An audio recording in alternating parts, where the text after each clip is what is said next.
Fellow filmmakers, where will you be in the 21st century? What will you do if there is a nuclear war or gigantic terrorist attacks? When your film lab is reduced to rubble, how are you going to keep making films?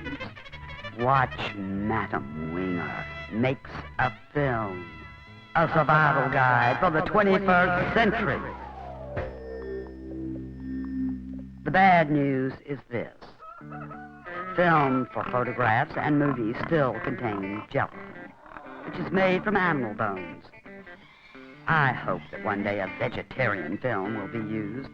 After all, toothbrushes used to be made from boar bristles. And now, welcome to Madam Winger, miniature pig and independent filmmaker rescue sanctuary. Hi, I'm Madam Winger. The good news is that it can be easy to make a film. You don't need a lot of money or a film lab, not even a camera. And you certainly don't have to keep up with the latest technology. For the next few minutes, I'll be showing you some of my all-time favorite filmmaking techniques, from drawing and scratching pictures onto clear film, to filming and hand-tossing your own movie film. Just remember, you do not need lots of money or the latest digital gizmo to make a good film. You just need a good idea. We're not going to talk about sound today, except to say that silent films are nice, too.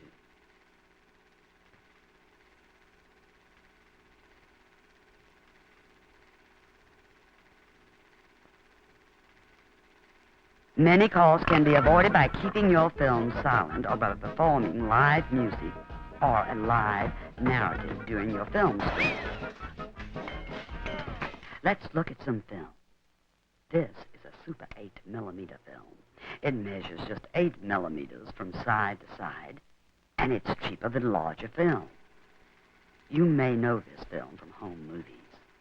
Oh, there I am, dressed up like a true Southern belle. Oh, but it's still used by filmmakers today. Super 8 film is made by the company Kodak, and it's not a big moneymaker for that corporation. So Super 8 always seems to be in danger of disappearing. But don't worry. Today, Super 8 footage keeps popping up in music videos and commercials, and besides, there are few small companies that make Super 8 film. If Kodak stops making 8 film, don't fret. It still will be made. This is a 35mm motion picture film. If you go and see a big-time Hollywood film in a fancy theater, you are watching a movie filmed on 35mm film. This film is pricey. I find it useful for low-budget filmmakers who draw directly onto the film because they have a much larger surface to draw onto. This is a 16mm film, my favorite. It's been around since 1923 and was made as a cheaper alternative for the general public. World War training and entertainment films and the television news kept this film going, and it gradually became the favorite type for film schools, film co-ops, and low-budget filmmakers. A film is simply a strip of still photographs. The motion we see is actually an optical illusion. When different images flash in front of the eye quickly, the brain starts to combine the images. This is how we see motion in all films, videos, and on television. When you work a flip book, you naturally choose a flipping speed that allows you to watch the motion.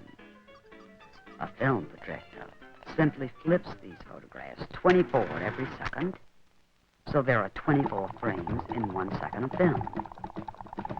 Camera animation is one of the many filmmaking techniques that is quite inexpensive, even cheaper than video making.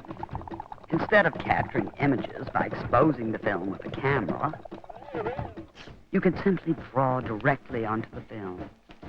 You can buy clear leader from a film editing supply store, or even bleach away images from old films.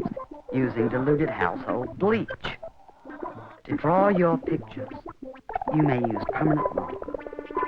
Inks for film are just anything that will stick to the slick surface of film.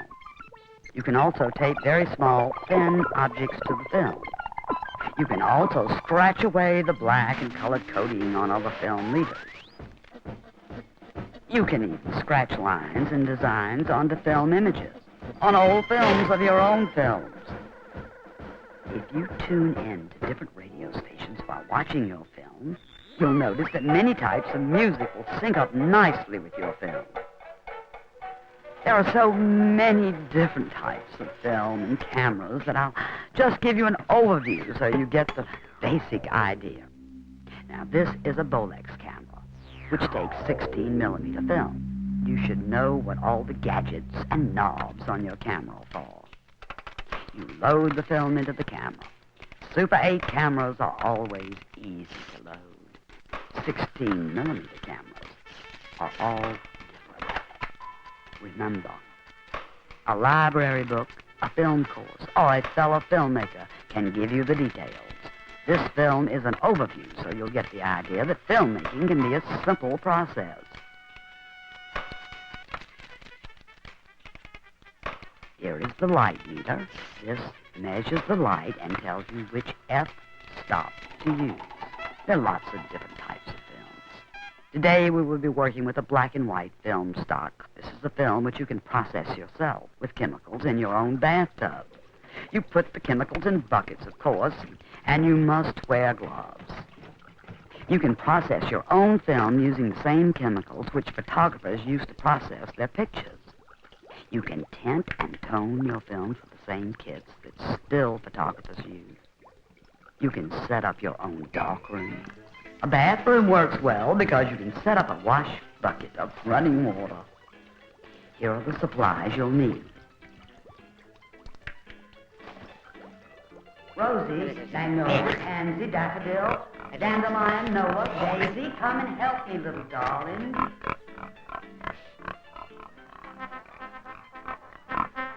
So many filmmakers never get to see this process of movie film developing. I hope this film will inspire you to learn more. Please remember that it is a good idea behind a film and not fancy technology or a big budget that makes a great film. In this new century of changing digital technology, you may want to hide out in your own homemade film lab bomb shelter. Or you might take the barest of materials into your kitchen and make a lovely little flick about something you love. Filmmaking is fun, so get going.